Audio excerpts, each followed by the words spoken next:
열왕기상 13장. 여로보암이 제단 곁에 서서 막 분향을 하려고 하는데 바로 그때에 하나님의 사람이 주님의 말씀을 전하려고 유다로부터 베델로 왔다.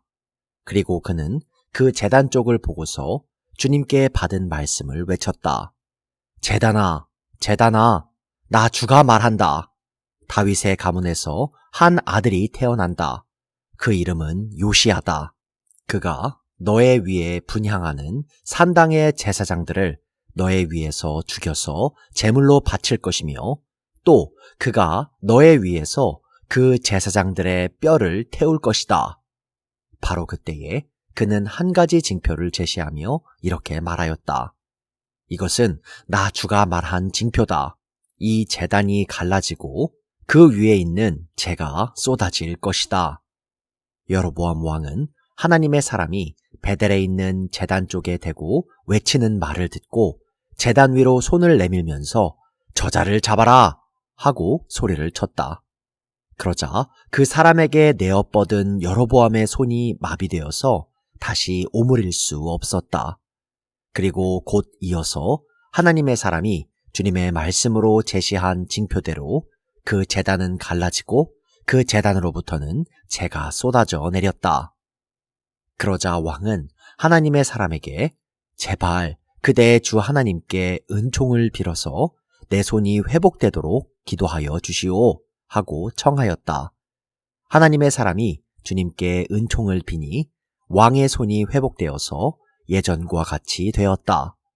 이에 왕은 하나님의 사람에게 말하였다. 나와 함께 집으로 가서 피곤을 풀도록 합시다. 그대에게 선물도 주고 싶소. 그러나 하나님의 사람은 왕에게 이렇게 말하였다. 비록 임금님께서 저에게 왕실 재산의 절반을 주신다고 하여도 나는 임금님과 함께 갈 수 없습니다. 이곳에서는 밥도 먹지 않겠으며 물도 마시지 않겠습니다. 주님께서 나에게 명하시기를 밥도 먹지 말고 물도 마시지 말고 온 길로 되돌아가지도 말라고 하셨습니다. 그런 다음에 그는 베델에 올 때에 온 길로 돌아가지 않고 다른 길로 돌아갔다. 그 무렵에 늙은 예언자가 베델에 살고 있었다. 그의 아들들 가운데 하나가 와서 그날 베델에서 하나님의 사람이 한 일과 그가 왕에게 말한 내용을 모두 아버지에게 말하였다. 그러자 그들의 아버지가 그들에게 그가 어느 길로 돌아갔느냐 하고 물었다. 그의 아들들은 유다로부터 온 하나님의 사람이 돌아간 길을 말하였다. 그 말을 듣고서 그들의 아버지는 곧 그의 아들들에게 말하였다. 내가 타고 갈 나귀에 안장을 얹어다오.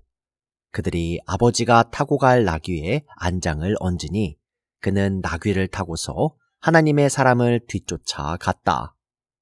마침내 그는 상수리나무 아래에 앉아있는 하나님의 사람을 보고 물었다. 그대가 유다로부터 온 하나님의 사람이오?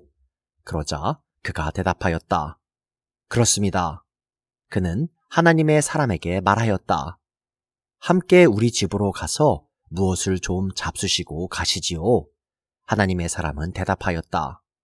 나는 노인 어른과 함께 돌아가서 노인 어른의 집에 들어갈 수 없습니다. 또 이곳에서는 누구와 함께 밥을 먹어도 안 되고 물을 마셔도 안 됩니다. 주님께서 나에게 명하시기를 여기에서는 밥도 먹지 말고 물도 마시지 말고 온 길로 되돌아가지도 말라고 하셨습니다. 그래서 그는 하나님의 사람에게 이렇게 말하였다. 나도 그대와 같은 예언자요. 주님께서 천사를 보내셔서 나에게 말씀하시기를 그대를 내 집으로 데리고 가서 밥도 대접하고 마실 물도 대접하라고 하셨소. 그런데 그것은 거짓말이었다. 이렇게 해서 하나님의 사람은 이 늙은 예언자와 함께 가서 그의 집에서 밥도 먹고 물도 마셨다. 그들이 이렇게 식탁에 함께 앉아 있는데 주님의 말씀이 하나님의 사람을 데려온 그 예언자에게 내렸다. 그는 유다에서 온 그 하나님의 사람에게 이렇게 외쳤다. 주님께서 말씀하십니다. 당신은 주님의 말씀을 어기고 당신의 주 하나님께서 당신에게 말씀하신 명령을 지키지 않았습니다. 당신은 주님께서 밥도 먹지 말고 물도 마시지 말라고 말씀하신 곳에서 밥도 먹고 물도 마셨습니다. 그러므로 당신의 죽음은 당신 조상의 무덤에 묻히지 못할 것입니다. 그 늙은 예언자는 하나님의 사람이 밥을 먹고 물을 마신 뒤에 나귀 등에 안장을 얹어 주었다. 이에 그 사람이 길을 떠났다. 그는 길을 가다가 사자를 만났는데 그 사자가 그를 물어 죽였다. 그리고 그 주검은 길가에 버려 두었으며 나귀와 사자는 그 주검 옆에 서 있었다. 길을 지나가는 사람들은 길가에 버려둔 주검과 그 주검 가까이에서 어슬렁거리는 사자를 보았다. 그들은 그 늙은 예언자가 사는 성읍으로 돌아와서 이 사실을 널리 알렸다. 길을 가는 하나님의 사람을 자기 집으로 데리고 간 그 늙은 예언자가 이 말을 듣고 말하였다. 그는 틀림없이 주님의 말씀을 어긴 그 하나님의 사람일 것이다. 주님께서는 전에 그에게 말씀하신 대로 그를 사자에게 내주셔서 사자가 그를 찢어 죽이게 하신 것이다. 그리고 그는 또 자기의 아들들에게 나귀의 안장을 지우라고 하였다. 그들이 나귀의 안장을 지워 놓으니 그는 곧 가서 길가에 있는 그 주검을 찾아내었다. 나귀와 사자가 그 주검 가까이에 서 있었는데 사자는 그 주검을 먹지 않았을 뿐만 아니라 나귀도 물어 죽이지 않았다. 예언자는 하나님의 사람의 주검을 나귀 등에 싣고 자기의 성읍으로 옮겨와서 곡을 한 뒤에 묻어주었다. 그 주검을 자기의 무덤에 안장하고 나서 그 늙은 예언자는 아이고 내 형제여 하면서 통곡을 하였다. 장사를 마친 뒤에 그는 자기 아들들에게 말하였다. 내가 죽거든 너희는 나를 이 하나님의 사람이 묻힌 곳에 같이 묻어다오. 나의 뼈를 그의 뼈 옆에 두어라. 그가 주님의 말씀을 받아서 베델에 있는 제단과 사마리아 성읍 안에 있는 모든 산당을 두고 외친 그 말씀이 그대로 이루어질 것이다. 이런 일이 생긴 뒤에도 여로보암은 여전히 그 악한 길에서 돌아서지 아니하고 오히려 일반 백성 가운데서 원하는 사람은 누구든지 산당의 제사장으로 임명하였다. 그런 일 때문에 여로보암 가문은 죄를 얻었으며 마침내 땅에서 흔적도 없이 사라졌다. 열왕기상 14장. 그때에 여로보암의 아들 아비야가 병들어 누웠다. 여로보암이 자기 아내에게 말하였다. 변장을 하고 나서시오. 당신이 여로보암의 아내라는 것을 사람들이 알아차리지 못하도록 하고 실로로 가시오. 거기에는 아히야 예언자가 있소. 그가 바로 내게 이 백성을 다스리게 될 것이라고 말한 예언자요. 당신은 빵 10개와 과자와 꿀 1병을 들고 그에게로 가시오. 그리하면 그는 이 아이에게 어떤 일이 일어날 것인지를 당신에게 알려줄 것이오. 여로보암의 아내는 그와 같이 하고 실로로 가서 아히야의 집에 이르렀다. 아히야는 나이가 들어서 눈이 어두워졌으므로 사람을 잘 알아보지 못하였다. 주님께서 아히야에게 미리 말씀하셨다. 여로보암의 아내가 자기의 병든 아들의 일을 물으려고 내게로 올 것이다. 너는 그에게 내가 일러준 대로 말하여라. 그는 올 때에 변장을 하고 다른 사람인 것 같이 차릴 것이다. 왕의 아내가 문에 들어설 때에 아히야는 그의 발소리를 듣고 이렇게 말하였다. 여로보암의 부인께서 오시는 줄 알고 있습니다. 들어오십시오. 그런데 어찌하여 다른 사람인 것처럼 변장을 하셨습니까? 불행하게도 좋지 않은 소식을 전해야 하겠습니다. 집으로 돌아가셔서 여로보암에게 이 말을 전하십시오. 나 주 이스라엘의 하나님이 말한다. 내가 너를 백성 가운데서 높여서 내 백성 이스라엘의 지도자로 임명하였고 다윗의 가문으로부터 왕국을 쪼개어서 내게 주었지만 너는 내 종 다윗처럼 살지 않았다. 다윗은 내 명령을 지키고 내가 보기에 올바르게 행동하였으며 마음을 다해서 나를 따랐다. 그러나 너는 너보다 앞서 있던 모든 왕들보다 더 악한 일을 하여서 다른 신들을 만들고 우상을 부어 만들어서 나의 분노를 격발시켰다. 결국 너는 나를 배반하고 말았다. 그러므로 내가 여로보암의 가문에 재난을 내리겠다. 여로보암 가문에 속한 남자는 종이거나 자유인이거나 가리지 않고 이스라엘 가운데서 모두 끊어버리겠다. 마치 사람이 쓰레기를 깨끗이 쓸어버리듯이 여로보암 가문에 사람을 하나도 남기지 아니하고 다 쓸어버리겠다. 여로보암에게 속한 사람으로서 성읍 안에서 죽은 사람들은 개들이 먹어 치울 것이고 성읍 바깥의 들에서 죽은 사람들은 하늘의 새들이 와서 쪼아 먹을 것이다. 이것은 나 주가 하는 말이다. 이제 일어나서 집으로 돌아가십시오. 부인이 성읍 안에 들어설 때에 아이는 곧 죽을 것입니다. 그런데 온 이스라엘은 그의 죽음을 애도하며 장사를 지낼 것입니다. 여로보암 가문에서는 그 아이만이 주 이스라엘의 하나님께서 보시기에 착하게 살았으므로 여로보암의 가문에 속한 사람 가운데서 그 아이만 제대로 무덤에 묻힐 수 있을 것입니다.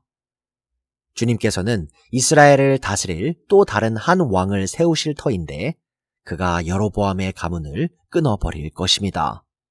이 일은 오늘 지금 이 순간에 일어날 것입니다. 주님께서는 이스라엘을 쳐서 물가의 갈대가 흔들리듯이 흔들리게 하실 것이며 그들이 아세라 목상을 만들어서 주님의 분노를 샀으므로 조상들에게 주신 이 좋은 땅에서부터 이스라엘을 뿌리째 뽑아내어서 유프라테스 강 저쪽으로 흩으실 것입니다. 여로보암은 자기도 죄를 지었을 뿐만 아니라 이스라엘까지 죄를 짓게 하였으므로 주님께서는 여로보암의 죄 때문에 이스라엘을 버리실 것입니다. 여로보암의 아내는 일어나서 그곳을 떠나 디르사로 돌아갔다. 그가 집 안으로 들어설 때에 그 아이가 죽었다. 온 이스라엘은 그를 장사 지내고 그의 죽음을 슬퍼하며 애곡하였다. 모든 것은 주님께서 그의 종 아히야 예언자를 시켜서 하신 말씀대로 되었다. 여로보암의 나머지 행적, 곧 그가 전쟁을 어떻게 하고 또 나라를 어떻게 다스렸는가 하는 것은 이스라엘 왕 역대 지략에 기록되어 있다. 여로보암은 22해 동안 다스린 뒤에 조상들과 함께 잠들고 그의 아들 나답이 그의 뒤를 이어서 왕이 되었다. 또한 솔로몬의 아들 르호보암은 유다를 다스렸다. 르호보암이 즉위할 때의 나이는 41살이었는데 그는 주님께서 자신의 이름을 두시려고 택하신 성읍 예루살렘에서 17회를 다스렸다. 그 어머니의 이름은 나아마이며 암몬 여자이다. 유다도 주님께서 보시기에 악한 일을 하였다. 그들이 지은 죄는 조상들이 저지른 죄보다 더 심하여서 주님의 진노를 격발하였다. 그들도 높은 언덕과 푸른 나무 아래마다 산당과 돌 우상과 아세라 목상을 만들었다. 그 땅에는 신전 남창들도 있었다. 이와 같이 이스라엘 자손은 주님께서 그들 앞에서 내쫓으신 나라들이 지킨 그 혐오스러운 관습을 그대로 본받았다. 르호보암이 즉위한 지 5년째 되는 해에 이집트의 시삭 왕이 예루살렘을 치러 올라와서 주님의 성전에 있는 보물과 왕궁의 보물을 다 털어갔다. 하나도 남기지 않고 다 가져갔다. 솔로몬이 만든 금 방패들도 가져갔다. 그래서 르호보암 왕은 금방패 대신에 놋방패를 만들어서 되걸문을 지키는 경호 책임자들의 손에 그것을 맡겼다. 왕이 주님의 성전으로 들어갈 때마다 경호원들이 그 놋방패를 들고 가서 경호하다가 다시 경호실로 가져오곤 하였다. 르호보암의 나머지 행적과 그가 한 모든 일은 유다왕 역대 지략에 기록되어 있다. 르호보암과 여로보암이 살아있는 동안에 그들 사이에는 늘 전쟁이 있었다. 르호보암이 죽으니 조상들과 함께 다윗성에다가 장사하였다. 그의 어머니 나아만은 암몬 여자이다.